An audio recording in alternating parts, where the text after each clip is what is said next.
Hello inform family, I hope you all are extremely well. So আজকে তোমাদের যে ভিডিওটা ডিসকাস করবো সেটা হচ্ছে কিউ ডাটা স্ট্রাকচার। এর আগের ভিডিওতে তোমাদের স্ট্যাক ডাটা স্ট্রাকচার সম্বন্ধে পড়িয়েছি। যদি ভিডিওটা কেউ না দেখে থাকো, আমাদের স্ট্যাক আমাদের ডাটা স্ট্রাকচার সিরিজের প্লেলিস্টের প্রথম ভিডিওটাই স্ট্যাক, সেখানে দেখে নিতে পারো এবং আমি নিজে ডিসক্রিপশন বক্সে লিঙ্ক দিয়ে দিচ্ছি, সেখান থেকে অবশ্যই চেক করে নেবে। তো আজকে যেটা পড়াচ্ছি সেটা তো বললামই। কিউ কিউ ডাটা স্ট্রাকচারটা কি? এটা হচ্ছে স্ট্যাকে যেমন কি লাস্টে ইনপুট হয়ে ফার্স্টে বেরোতো, মানে যেটা টপে থাকতো সেটা সবার আগে বেরোতো। কিন্তু কিউটা কি? কিউটাতে যেটা লাস্টে ইনপুট হবে সেটা সবার লাস্ট বেরোবে, মানে ফার্স্ট ইন ফার্স্ট আউট বলতে গেলে। তো আমি আজকে প্রথমে তোমাদের যে ভিডিওটা ডিসকাস হচ্ছে সেটা শুধুমাত্র ইন্ট্রোডাকশন, মানে ইন্ট্রোডাকশন থেকে শুরু করে তোমাদের কি কি ফাংশন আছে, কিভাবে ডাটা এন্ট্রি করা হয়, কিভাবে ডাটা রিমুভ করা হয়, সে সমস্ত কিছুটাই তোমাদের থিওরি পার্টটুকু বলবো। তো অবশ্যই ভিডিওটা প্রথম থেকে শেষ পর্যন্ত দেখো, এবং ভিডিওটা বেশি বড় করা হয়নি কারণ বুঝতে পারছো আমার ল্যাপটপ আর শুধু ফোনেতে ভিডিও রেকর্ড হয়, তো একটা না বড় ভিডিও দেওয়া আমার খুবই অসুবিধাজনক। তো সেক্ষেত্রে আমি তোমার ভিডিওটা দুটো পার্ট করেছি, একটাতে থিওরি পার্ট, একটাতে কোডিং। তো এই ভিডিওটা দেখার পর তোমরা এরপরেই তোমাদের কোডিং পার্টটা আসবে, সেটা বেশি টাইম লাগবে না, আমি তোমাদের এরপরেই আপলোড করে দেবো। তো আজকে থিওরি পার্টটা তোমরা গোটা পড়ে নাও, তারপর কোডিং পার্টে যাবে। তো করে ভিডিওটা প্রথম থেকে শেষ পর্যন্ত দেখবে, এবং যদি ভালো লাগে অবশ্যই লাইক করবে, এবং চ্যানেল নতুন থাকলে চ্যানেলটাকে সাবস্ক্রাইব করে ইনফর্ম ফ্যামিলির সদস্য হয়ে যাবে। চলো দেখ আজকে আমাদের যে থিওরি পার্ট সেটা দেখা যাক। তো কিউ একটা ডাটা স্ট্রাকচার, যেমন স্ট্যাক ডাটা স্ট্রাকচার তোমরা এর আগের দিনে যে ভিডিওটা দিয়েছিলাম সেই ভিডিওটা অবশ্যই দেখেছো, তোমরা অনেকে দেখেছো ভিডিওটা। তো সে কারণে মানে ভালো লাগলো যে তোমরা দেখেছো অনেকেই, তাই কারণে আরও ভিডিও বানানোর তাগিদে তোমাকে কিউটা দেখাচ্ছি। তো দেখো কিউটা কী হয়। কিউ হচ্ছে আমার ডাটা স্ট্রাকচার। এই ডাটা স্ট্রাকচারে কী হয়, স্ট্যাকে যেমন ছিল, স্ট্যাকের যেমন ছিল কি লাস্ট ইন ফার্স্ট আউট, মানে যেটা সবার লাস্টে ইনপুট হবে সেটা সবার ফার্স্টে বেরোবে। কিন্তু কিউ এর ক্ষেত্রে কি, কিউ এর ক্ষেত্রে জিনিসটা আলাদা। কিউ এর ক্ষেত্রে জিনিসটা দেখো আমি বলছি কেমন। কিউ এর ক্ষেত্রে এই যে রেয়ার পার্ট, এটা হচ্ছে রেয়ার পার্ট, আর এটা হচ্ছে ফ্রন্ট পার্ট। এটা কিন্তু অ্যারে দিয়ে তৈরি করা যায়। তো দেখতে পাচ্ছি বিভিন্ন কালার দিয়ে আমি এটা সিকোয়েন্স করে রেখেছি। তো এই যে রেয়ার পার্ট, ইনপুট হয় রেয়ার পার্ট দিয়ে। স্ট্যাকে যেমন যে ইনপুট করাটা কি বলছিল, পুশ, আর আউটপুট মানে বের করাটা স্ট্যাক থেকে বের করাটাকে বলছিল পপ। সেরকম এখানেতে কিউ এর ক্ষেত্রে ইনপুট করাটাকে বলে এন কিউ, আর এখান থেকে বের করাটাকে বলে ডি কিউ। এবার তোমার যেটা হয়, মানে কি বলবো, আউটপুটটা বেরোয় কোন দিক থেকে, তোমার ফ্রন্ট থেকে, আর তোমার ইনপুট আসে রিয়ার থেকে। মানে ধরো এখানে আমি দেখো যে ছটা ডাটা নিয়ে নিয়েছি, 1 2 3 4 5 6 7। আমি যদি একটার পর একটাকে আমি কিউতে ইনপুট করে করতে চাই, তো আমি ভালো করে বলছি কতটা দেখবে। তো আমি ফার্স্ট ওয়ানকে নিলাম, ওয়ানকে বললাম এখানে ইনপুট নিতে। তো সবার ফার্স্ট এখানে দেখে না যে রিয়ার পার্ট আর ফ্রন্ট পার্ট থাকে। তো রিয়ার পার্ট ফ্রন্ট পার্ট থেকে আমরা ইনিশিয়ালি -1 করে ধরে নিই। কারণ কি, এরও কিছু কারণ আছে, সেটা তোমরা কোড পড়লে তখন জানতে পারবে। এবং এর আগের দিনও স্ট্যাকেতেও সেম দেখছিলে, টপটাকে আমরা -1 ধরেছিলাম, সেটা নেওয়ার পেছনে কিছু কারণ আছে। তো এখানে rear rear equal to -1, front equal to -1 প্রথমে নেওয়া হয়। তারপর কি করা হয়, যখন আমি এরকম ডাটা আছে আমার কাছে, এবার ধরো আমি চাইছি ইনপুট নিতে। এবার এই রিয়ার পার্টটা আর ফ্রন্ট পার্টটা যদি ফ্রন্ট ইকাল টু -1 হয়, তাহলে কখনোই সেটা ইনপুট নিতে পারবে না। তাহলে সেই কন্ডিশনটাকে কী বলে, সেই কন্ডিশনটাকে বলে কিউ আন্ডারফ্লো। মানে -1 হয়ে আছে, স্ট্যাকেতে যেমন ওভারফ্লো আন্ডারফ্লো ছিল বলেছিলাম ভালো করে উদাহরণ দিয়ে, সেখানে এরকম এখানেও সেম। এখানে হচ্ছে তোমার এটা যদি -1 থাকে, এটা আর কোনো ইনপুট নিতে পারবে না, তার মানে এটা হচ্ছে তোমার মানে ইনপুট নিতে পারবে না বলছি, মানে এখান থেকে তুমি আর কোনো কিছুকে বের করতে পারবে না, তো সেটাকে বলা হয় কিউ আন্ডারফ্লো। আর যদি এটা মানে ম্যাক্সিমাম পেরিয়ে যায়, মানে একটা ধরো ধরো ম্যাক্সিমাম আছে 10টা, তো সেই ম্যাক্সিমাম যদি তোমার পেরিয়ে যায়, যদি ম্যাক্সিমাম থেকে রিয়ার পার্টটা বেশি হয়ে যায়, তখন সেক্ষেত্রে সেটাকে বলা হয় মানে কিউ ওভারফ্লো। ওভারফ্লো আন্ডারফ্লো কন্ডিশনটা বুঝতে পারলে আশা করছি। যদি ফ্রন্ট -1 থাকে সেটা হচ্ছে কিউ আন্ডারফ্লো, আর যদি তোমার এটা ম্যাক্সিমামের থেকে বেশি হয়ে যায় রিয়ারটা, তাহলে সেটাকে বলা হয় কিউ ওভারফ্লো। তো এরপর যেটা বলি এন কিউ কি আর ডি কিউ কি। এন কিউ হচ্ছে তোমার যে ডাটা এন্ট্রি করানোর জন্য এন কিউ লেখা হয়, ডাটা কিউ থেকে বাইরে নিয়ে আসার জন্য ডি কিউ ব্যবহার করা হয়। এবার এইগুলোরও কিছু কালেকশন আছে, সি প্লাস প্লাস বা জাভা তোমরা যে ল্যাঙ্গুয়েজই করো না কেন, তার কিছু কালেকশন রাখা থাকে। কিন্তু তোমাদেরকে কী করতে হবে, কিউটাকে ইমপ্লিমেন্ট করতে হবে। সেটা ন্যাচারাল একটা ল্যাঙ্গুয়েজ দিয়ে, সি প্লাস প্লাস আর জাভা তোমরা যে কোনো কিছু করতে পারো। আমি কিন্তু তোমাদের শুধুমাত্র লজিকটা বুঝিয়ে দিচ্ছি, তো তোমরা সেখান থেকে নিজেদের লজিক বানাতে পারবে, এবং আমি এর পরে তোমাদের কোড দেখাবো, তো সেটাকেও অবশ্যই তোমরা দেখবে। আর নিচে ডিসক্রিপশন বক্সে তোমাদের যে কোডটা, সেই কোডটা লেখা আছে গিটহাব লিঙ্ক। যাদের গিটহাব নেই প্রত্যেকে বলবো একটা করে গিটহাব লিঙ্ক খুলে রাখতে। এবং আমি প্রত্যেক দিন প্রত্যেক ভিডিওর পরে যে কোডটা করাবো সেই কোডটা কিন্তু আমি গিটহাবে দিয়ে দেবো। তো সেখান থেকে তোমরা কোডগুলোকে চেক করে নেবে, যদি কোনো অসুবিধা হয় তাহলে। আর এমনিও দেখতে পারো, কোনো অসুবিধা নেই। তো ওয়ানটাকে নিলাম। এরপর প্রথমে কী হবে, কী করে ডাটার ইনপুট নেবে, কী করে এন্ট্রি করবে কী হতে, সেটা আমি বলছি। যখনই একটা তুমি এনকিউকে কল করবে, এনকিউকে কল করার পরই তোমার এনকিউ প্রথমে চেক করে যে আমার ফ্রন্টটা -1 কি না। যদি ফ্রন্টটা -1 হয়ে যায় তাহলে সেটা কি বললাম এখনই, সেটা তোমার কিউ আন্ডারফ্লো আছে, মানে কিউ আন্ডারফ্লো। তো সেখান থেকে তুমি কিছু ইনপুট করতে পারবে না। তো যাই ধরো এখান থেকে তুমি ওয়ানটাকে প্রবেশ করালে সেটা করতে পারবে না। তো এন কিউ মানেই বুঝতে পারবে কিউ ওভারফ্লো, আমি সব ভুল বললাম, আন্ডারফ্লো নয়। এন কিউ মানে সেটা হচ্ছে ওভারফ্লো। তো ওভারফ্লো কন্ডিশন মানে নিতে পারবে না। আর এখানে তোমার দেখতে হবে যে ওয়ানটা যখনই এটা পুশ করাতে যাবে, মানে এন্ট্রি করতে যাবে, ফ্রন্টটাকে জিরো হতে হবে।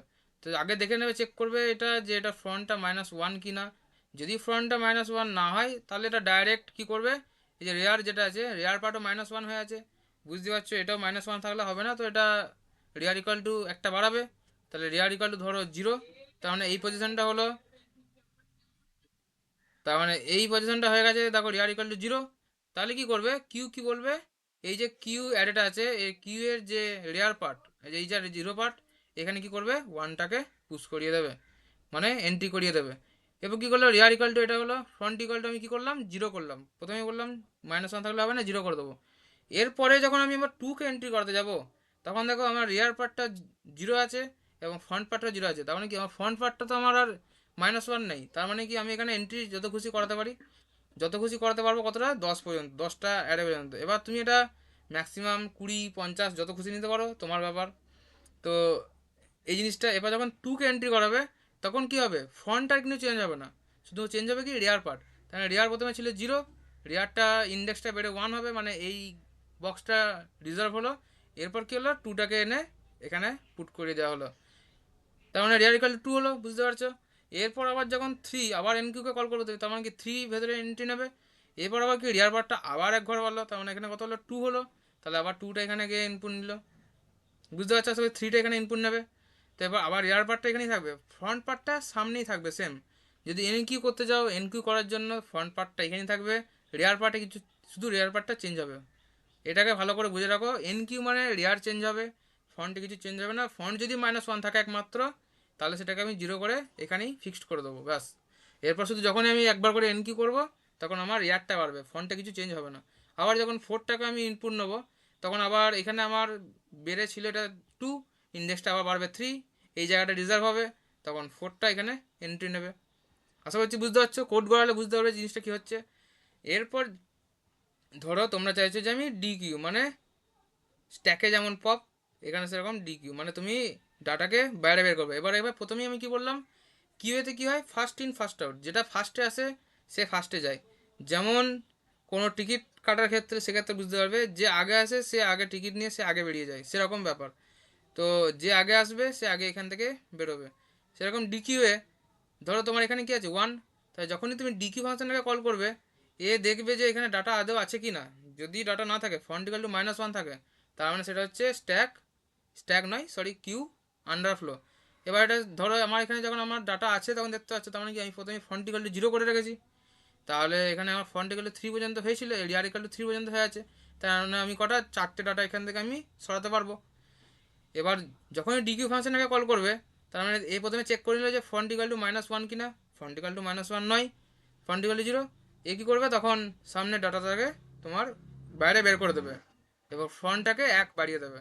তার মানে ধরো তোমার ফন্ট ইকুয়াল টু ছিল এখানে 0, তাহলে প্রথমে এটাকে তো বের করে দিল, আর ফন্টটা এক ঘর বাড়িয়ে দিল, তখন এটা কি হবে, তখন যে 1 ইন্ডেক্স ছিল সেটা ফ্রন্ট হয়ে যাবে, তার মানে ফন্ট ইকুয়াল টু তখন 1 হয়ে গেল। এবং এই ডাটাটা বেরিয়ে তোমার সেটা ডিসপ্লে করবে কি বেরিয়েছে, মানে ওর ভ্যালুটা তোমাকে ডিসপ্লে করাবে। এরপর আবার যখন তুমি ডিকিউ ফাংশনকে কল করবে, আবার চেক করবে যে ফন্ট ইকুয়াল টু -1 কিনা, ফন্ট ইকুয়াল টু -1 নয়, ফন্ট ইকুয়াল টু 1। তখন কি করবে, আবার আবার ডিকিউটা তোমার ফন্টটাকে প্রথমে এক ঘর বাড়াবে, মানে এটাকে ফন্ট করলো। এরপর এই ব্লু কালার এটা ফন্ট করার পর তোমার এখান থেকে ডাটাটাকে বাইরে বের করে দিল। আশা করছি জিনিসটা বোঝা গেছে কি বললাম, stack underflow, stack overflow, stack নয় এখানে একই ব্যাপার, এখানে হচ্ছে কিউ। তো এই দুটোর মধ্যে একটু পার্থক্য। এন কিউ ফাংশন কল করতে গেলেই তোমার দেখবে স্ট্যাক ওভারফ্লো কিনা, আর ডি কিউ ফাংশন দেখতে গেলেই তোমাকে আগে দেখবে যে স্ট্যাক আন্ডারফ্লো, কিউ আন্ডারফ্লো কিনা। তো আন্ডারফ্লো মানেই ফ্রন্ট ইকুয়াল টু -1, ওভারফ্লো মানে এর যে রেয়ার পার্টটা, এই যে রেয়ার পার্টটা আছে, রেয়ার পার্টটা এর যে ম্যাক্সিমাম পার্ট আছে, ম্যাক্সিমাম পর্যন্ত এর অ্যাভেলেবিলিটি আছে, এর থেকে যদি বেশি হয়ে যায় তাহলে তোমার সেক্ষেত্রে আর এন কিউ হবে না। তো বুঝতে পারছো আশা করছি যে N Q R D Q কী। এন কিউ এর ক্ষেত্রে রেয়ারটা একটা করে বাড়বে, মানে রেয়ারটা প্রথমে এখানে ছিল, এবার আবার যদি আমি 5টাকে এখানে এন্ট্রি করতে চাই, আমি রেয়ার এক ঘর বাড়বে, এরপর এই জায়গাটা আমার রিজার্ভ হলো, তারপর 5টা এখানে এসে এন্ট্রি নেবে। এরপর আবার যখন আমি ডি কিউকে কল করবো, তার মানে আমার 1 আর 2 এখান থেকে বেরিয়ে গেছিলো, আমার ফন্ট কোথায় আছে, ফন্ট ছিল এই ব্লু কালারের এই বক্সটাতে। এবার ফন্ট যখন এখানে আছে, আমার ফন্টটাকে তাহলে আবার একবার বাড়াবো, তখন রেড বক্সটা চলে আসবে ফন্ট, এবং এই জায়গা থেকে এটা ডি কিউ হয়ে যাবে। আশা করছি জিনিসটা বোঝা গেল কি বলতে চাইছি। এরপর ডিসপ্লে কীভাবে করাবে, যে আমার যে ডাটাগুলো আছে আমি পরপর পরপর ডিসপ্লে করাবো, যেমন স্ট্যাকেতে আমি দেখিয়েছিলাম যে ডিসপ্লে কী করে হচ্ছে, সবার ওপরে যে ডাটাটা আছে সেটা সবার আগে ডিসপ্লে হবে, তারপরে তার নিচেরটা, তারপর তার নিচেরটা। তো এখানে কিন্তু সেরকম নয়, এখানে কিন্তু দেখো আছে সিরিয়াল ওয়াইজ, তোমাকে সিরিয়াল ওয়াইজ ডাটাটা ডিসপ্লে করাতে হবে। তাহলে কী হবে, একটা নেবে প্রথমে তোমার ফর লুপ, এবং সেই ফর লুপের ভেতরে আমি বলে দিচ্ছি যে ওর লজিকটা কেমন হবে, তুমি বুঝতে পারবে। আমার দেখো ডাটাটা আমার তো বেরিয়ে গেছে, ফন্ট আমার হচ্ছে এখানে আছে রেড কালারের বক্সে, তাহলে আমি কি করব, ফন্ট থেকে রেয়ার পর্যন্ত যাব। ধরো তোমার রেয়ার এখানে থেমে আছে ব্লু কালারের এই জায়গাটায়, তাহলে আমি কি শুধু ফন্ট থেকে রেয়ার পর্যন্ত আমি ডিসপ্লে করাবো। তাহলে আমি কী নেবো, ধরো আমি নিলাম ফর বা হোয়াইল জালবি জেলবি লাগালে, আমি ফরের ক্ষেত্রে বলছি। তো সেখানে কি করবে, ইনিশিয়ালাইজ করবে এই ফন্টটাকে। ধরো ইনিশিয়ালাইজ করলে একটা ইন্টিজার আই, সেটা ইকাল টু ফন্ট, যাবে কতটা, কন্ডিশন কি, যতক্ষণ না সেটা রেয়ার পর্যন্ত যাচ্ছে, তাহলে I less than equal to rare. তারপর কি করবে, আই একটা করে করে বাড়াবে, প্রত্যেকটা ঘরগুলো যাবে এবং তোমার একটা করে ডাটা আউটপুট হবে। আশা করছি বুঝতে পারছো লজিকটা কি বলতে চাইছি। এটাকে করবে আই, আই করলে ফ্রন্ট, আই লেস দেন যতক্ষণ না রেয়ার হচ্ছে ততক্ষণ পর্যন্ত আইটাকে বাড়াবে এবং একটা করে ডাটা ডিসপ্লে হবে পরপর পরপর। তো এই হচ্ছে আজকের টপিক। আশা করছি জিনিসটা বোঝা গেল তোমাদের কি বলতে চাইলাম। তো এরপরে নেক্সট ভিডিওতে আমি তোমাদের কোডটা দেখাবো, কারণ একটা ভিডিওতে দেখাতে গেলে অনেক বড় হয়ে যাবে এবং আমার পক্ষে একটু অসুবিধাজনক যে একভাবে বড় ভিডিও দেওয়া। তো যাই হোক, এই ভিডিওটা তোমরা দেখো এবং তোমাদের ফিডব্যাক জানিও তোমরা কতটা কি বুঝতে পারলে না পারলে। আশা করছি যদি ভিডিওটা ভালো লেগেছে, যদি ভালো লাগে অবশ্যই একটা লাইক করো এবং চ্যানেল নতুন থাকলে চ্যানেলটাকে সাবস্ক্রাইব করে আমাদের ইনফর্মাল ফ্যামিলির সদস্য হয়ে যাবে। দেখা হচ্ছে নেক্সট ভিডিওতে কোড নিয়ে, ততক্ষণের জন্য বাই।